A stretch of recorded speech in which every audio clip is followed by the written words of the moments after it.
ڈھیل دی ہے کہ پکڑے گا نا تو پتہ چلے گا، اس کی پکڑ بڑی سخت ہے۔ اللہ آپ کی میری بے حساب مغفرت کرے، اللہ مجھے بھی گناہوں سے بچائے، اللہ آپ کو بھی گناہوں سے بچائے۔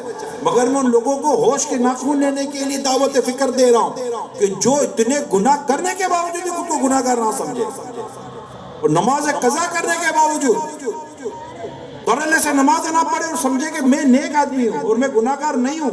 نہیں، یہ بھول ہے، یہ شیطان کا دھوکہ ہے میرے پیارے اسلامی بھائی۔ خدا را ہوش کے ناخن لو، نماز قضا کرنا، الہ اجازت شرعی قضا کر دی، عذاب کا استحقاق ہے اس کے، اس کا نام جہنم کے اس دروازے پر لکھ دیا جاتا ہے جس کے ذریعے وہ جہنم میں داخل ہوگا۔ تو نماز ایک ایسی عبادت ہے جو رب نے چاہا تو ہمیں عذاب قبر سے بچائے گی، قبر کی وحشت سے بچائے گی، قبر کی گھبراہٹ سے بچائے گی، قبر میں کامیابی دلائے گی، قیامت کے دن اللہ کا عرش دلائے گی، اور انشاءاللہ آقا کی شفاعت سے ذریعے، آقا کی شفاعت کے صدقے جنت دلائے گی نماز انشاءاللہ۔ تو آج کے بعد آج نیت کر لے ہماری کوئی نماز قضا نہیں ہوگی۔ زوردار نعرہ لگا پیارے صاحب بھائیو، آج کے بعد کوئی نماز قضا نہیں کریں گے، اور زور سے کہو آج کے بعد میری کوئی نماز قضا نہیں ہوگی۔ گھر بیٹی اسلامی بہنیں نیت کریں، اٹھا تو اٹھتی بھی نہیں ہے، اسلامی بھائی کو اٹھا تو اٹھتا نہیں، گھر کے اندر باپ اٹھاتا ہے بیٹا اٹھتا نہیں، ماں اٹھاتی ہے بیٹی اٹھتی نہیں، بیٹی اٹھاتی ہے ماں اٹھتی نہیں، بیٹا اٹھاتا ہے باپ اٹھتا نہیں۔ میں ان گھروں کی بات کر رہا ہوں جس گھر میں پورا دن گزر جاتا ہے ایک آدمی نماز نہیں پڑھتا۔ اب سوچو وہ گھر، اللہ کی پناہ، فجر ہو گئی سارے گھر والے سوئے گئے، کسی نے فجر کا الارم ہی نہیں رکھا بھائی، الارم تو بچے کی اسکول کا اور صاحب جناب کی آفس کا ہے، فجر کا الارم رکھا ہی نہیں ہے۔ سوچ رہے ہیں میں کیا کہہ رہا ہوں؟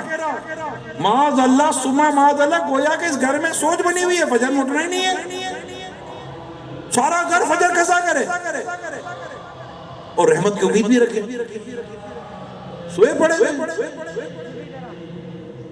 اللہ پاک ہمارے حل کرے، اللہ پاک ہمارے حل کرے، اللہ پاک ہمارے دل میں نماز کی محبت، نماز کا ایسا جذبہ ہو، کچھ بھی ہو جائے، کچھ بھی ہو جائے، نماز نہ جائے، نماز نہ جائے، نماز نہ جائے، فجر بھی نہ جائے۔ اور شعبان، یہ یاد کر لیں، شعبان کا مہینہ یہ رمضان کی تیاری کا مہینہ۔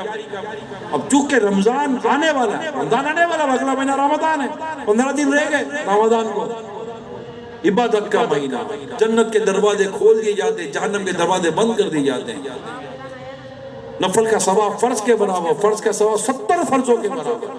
عادت ہوتی نہیں عبادت کی، رمضان آتا ہے بغیر عبادت کے رمضان چلا جاتا ہے، ہم عبادت نہیں کر پاتے، عادت نہیں ہے۔